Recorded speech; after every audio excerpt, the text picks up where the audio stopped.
बच्चों बहुत स्वागत है आप लोगों का केमिस्ट्री क्लास में। मैं हूं आपका केमिस्ट्री टीचर सुनील यादव। अब बच्चों आज मैंने आपके लिए जो प्रश्न लिया है, हमारा जो अध्याय है वो मैं आपको बता दूं। हम क्रियात्मक समूह पर आधारित रसायन पर हम बात कर रहे हैं बच्चों। और मैंने आज आपके लिए जो प्रश्न लिया है, प्रश्न है विलियमसन की सतत ईथरीकरण की विधि सतत है अथवा नहीं, कथन को स्पष्ट कीजिए। बच्चों ये बहुत ही एक महत्वपूर्ण प्रश्नों में से एक है जो बच्चों काफी मर्तबा एग्जाम में पूछा गया है। तो आप ऐसा समझ लें कि ये मुख्य परीक्षा की दृष्टि से ना, मेन परीक्षा की दृष्टि से बहुत ही महत्वपूर्ण और एक इंपॉर्टेंट प्रश्न है। बच्चों अगर आप ध्यान से देखेंगे तो ऑलरेडी इस प्रश्न के संदर्भ में मैंने आपको जानकारी पहले से ही दे रखी थी, ये ऑलरेडी मैं आपको पढ़ा चुका था।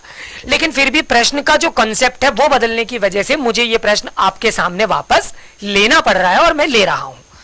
बच्चों याद करिए, मैंने आपको हाल ही की क्लास में ईथर का निर्माण समझाया था। मैंने आपको ईथर के निर्माण के लिए, है ना, ईथर के निर्माण मतलब ईथर को बनाने हेतु बच्चों मैंने आपको एक विधि बताया था और उस विधि का मैंने आपके सामने नाम रखा था बच्चों। और मैंने आपको बताया था कि उस विधि का नाम था प्रयोगशाला विधि। बच्चों ये प्रयोगशाला विधि मैंने आपको अपने लास्ट वीडियो में जो भी था मैंने उसमें आपको शेयर किया था। बच्चों इसी विधि से हमारे इस प्रश्न का जो उत्तर है वो हमको प्राप्त होगा। अगर मान लीजिए आपसे एग्जाम में प्रश्न पूछा जाता है कि विलियमसन की सतत ईथरीकरण की जो विधि है ना, वो सतत है अथवा सतत नहीं है, हमको कथन को क्या करना है बच्चों, स्पष्ट करना है, समझाना है। यानी जो प्रयोगशाला विधि है, आप बहुत अच्छे से याद रखिए कि जो प्रयोगशाला विधि है ना, उसको विलियमसन नाम के वैज्ञानिक ने डिस्कवर किया था, ठीक है। और इसलिए हम उसको विलियमसन की सतत ईथरीकरण की विधि के नाम से जानते हैं। सतत का मैंने आपको मतलब भी बताया था बच्चों। सतत का मतलब होता है लगातार, है ना, कंटिन्यूअस, अविरल, लगातार जो कंटिन्यूटी में भी चल रहा होगा या चलता जाएगा। तो हम ऐसा क्यों कहते हैं प्रयोगशाला विधि को, इस पर आज मैं बहुत फोकस करने वाला हूं क्योंकि ये प्रश्न महत्वपूर्ण प्रश्नों में से एक है। तो चलिए हम इसके उत्तर पर चलते हैं बच्चों। बच्चों प्रश्न के अकॉर्डिंग मैं सबसे पहले आपको विलियमसन की सतत ईथरीकरण विधि का छोटा सा डिस्क्रिप्शन दे रहा हूं, ध्यान दीजिए। विलियमसन की सतत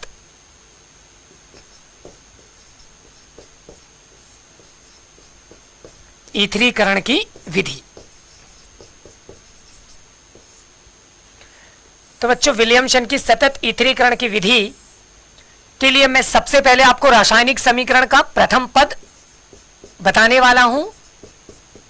रासायनिक समीकरण और उसका प्रथम पद।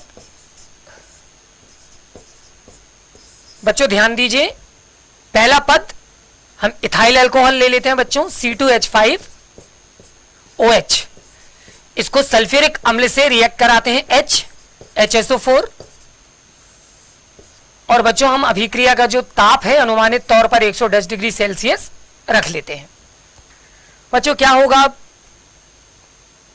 एल्कोहल का ये OH वाला भाग सल्फ्यूरिक अम्ल के H वाले पद से अभिकृत हो जाएगा और सबसे पहले अभिक्रिया में ये जल का निर्माण कर देगा। बच्चों इसके उपरांत ये जो C2H5 वाला पार्ट है ये HSO4 के साथ अभिकृत हो जाएगा बच्चों। और जो पद निर्मित होगा वो होगा C2H5HSO4, एथिल हाइड्रोजन सल्फेट निर्मित हो जाएगा। ठीक है बच्चों, एथिल हाइड्रोजन सल्फेट बन जाएगा। बच्चों इसके उपरांत हम द्वितीय पद पर चलेंगे। अभिक्रिया द्वितीय पद की ओर अग्रसर हो जाएगी। द्वितीय पद में क्या होगा बच्चों, पहले पद में प्राप्त होने वाला जो एथिल हाइड्रोजन सल्फेट है यह अभिक्रिया में भाग लेगा C2H5HSO4। ये अतिरिक्त एल्कोहल की मात्रा से अभिक्रियत होगा बच्चों, ठीक है। और महत्वपूर्ण चीज है कि इस दौरान हम अभिक्रिया के ताप को बढ़ाकर 140 डिग्री सेल्सियस कर चुके होंगे। जैसे ही बच्चों ये अभिक्रिया प्रारंभ होगी, HSO4 वाला जो भाग है वो एल्कोहल के H वाले पद से अभिक्रियत होकर वापस क्या करेगा, सल्फ्यूरिक अम्ल का निर्माण कर देगा, H2SO4 प्लस। इसके अतिरिक्त बच्चों ये जो C2H5 वाला पद है ये OC2H5 वाले पद के साथ जुड़ जाएगा और अभिक्रिया में आपको C2H5 OC2H5 जैसा एक उत्पादक प्राप्त होगा, जिसको हम बोलेंगे डाई एथिल ईथर। बच्चों ये डाई एथिल ईथर कहलाएगा, ठीक है। अब यहां पर महत्वपूर्ण और ध्यान देने वाली बात है कि ये बना हुआ जो डाई एथिल ईथर है ये किससे प्राप्त हुआ बच्चों, ये एल्कोहल और सल्फ्यूरिक अम्ल की आपसी क्रिया के फलस्वरूप प्राप्त हुआ है। हमारा प्रश्न था, हमारा मूल प्रश्न था, किस ईथर के निर्माण की ये जो विलियमसन की विधि है ना प्रयोगशाला, क्या वास्तव में ये सतत विधि है या नहीं है, हमको कथन को स्पष्ट करना था या समझाना था। तो अभी तक मैंने आपके सामने केवल क्या किया बच्चों, रासायनिक समीकरण रखा। मैंने आपको अभिक्रिया में रासायनिक समीकरण के द्वारा उसका प्रथम और द्वितीय पद बताया और अभिक्रिया कैसे संपन्न हुई ये मैंने आपके सामने रखा।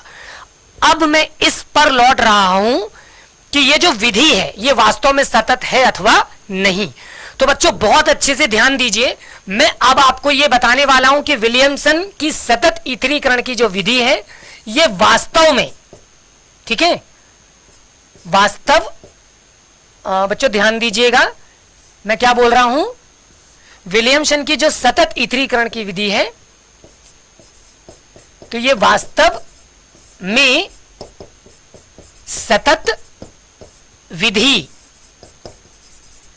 विधि नहीं है, ठीक है।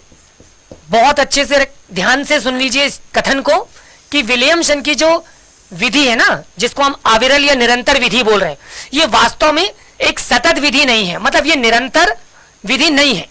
अब ऐसा क्यों है, अगर ये निरंतर नहीं है तो हमको उसका कारण देना पड़ेगा, ठीक है, जबकि हम तो प्रश्न में ही ऑलरेडी बोल के चल रहे हैं कि विलियमसन की सतत ईथरीकरण की विधि सतत है अथवा नहीं, तो हमारे सामने अथवा प्रश्न है। मैं आपको आंसर में बता रहा हूं कि वास्तव में ये जो विधि है वो सतत नहीं है। अब ये सतत क्यों नहीं है, इसको समझाने के लिए मैंने आपको रासायनिक समीकरण के दो पद आपको पहले ही समझा रखे हैं। बच्चों ध्यान से देखिए, अभिक्रिया के पहले पद में जब एल्कोहल सल्फ्यूरिक अम्ल से क्रिया कर रहा है तो अभिक्रिया के पहले पद में क्या बन रहा है, जल बन रहा है। ये जल क्या होगा बच्चों, सल्फ्यूरिक अम्ल के साथ मिल जाएगा और ये उसकी सांद्रता को कम कर देगा। एक निश्चित समय के बाद जब सल्फ्यूरिक अम्ल की सांद्रता कम हो जाएगी तो वो अभिक्रिया में भाग लेना बंद कर देगा और ये विधि जिसको हम निरंतर या सतत विधि कह रहे हैं वो क्या हो जाएगी, रुक जाएगी। ये पहला कारण है। बच्चों दूसरा महत्वपूर्ण कारण है कि जो अभिक्रिया है वो 110 से 140 डिग्री सेल्सियस ताप पर संपन्न होती है, जो कि काफी अधिक ताप है, उच्च ताप है। और इतने ताप पर सल्फ्यूरिक अम्ल जो है वो कुछ मात्रा में सल्फर ट्राइऑक्साइड और जलवाष्प में परिवर्तित हो जाएगा।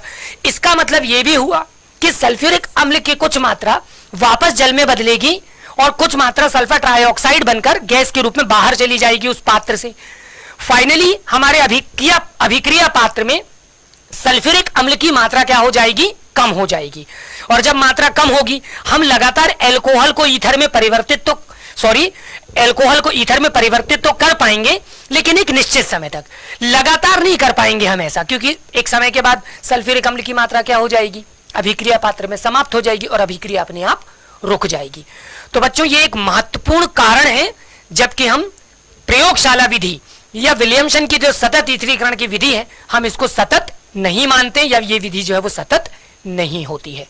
तो होप सो आपको मेरी बात अच्छी तरह से समझ में आ गई है और आप लोगों ने इसको समझ लिया। तो बच्चों आज के इस वीडियो में ये एक महत्वपूर्ण प्रश्न है, आप इसको बहुत अच्छे से तैयार कीजिए। बहुत जल्दी आपसे अगले वीडियो के साथ मुलाकात होगी।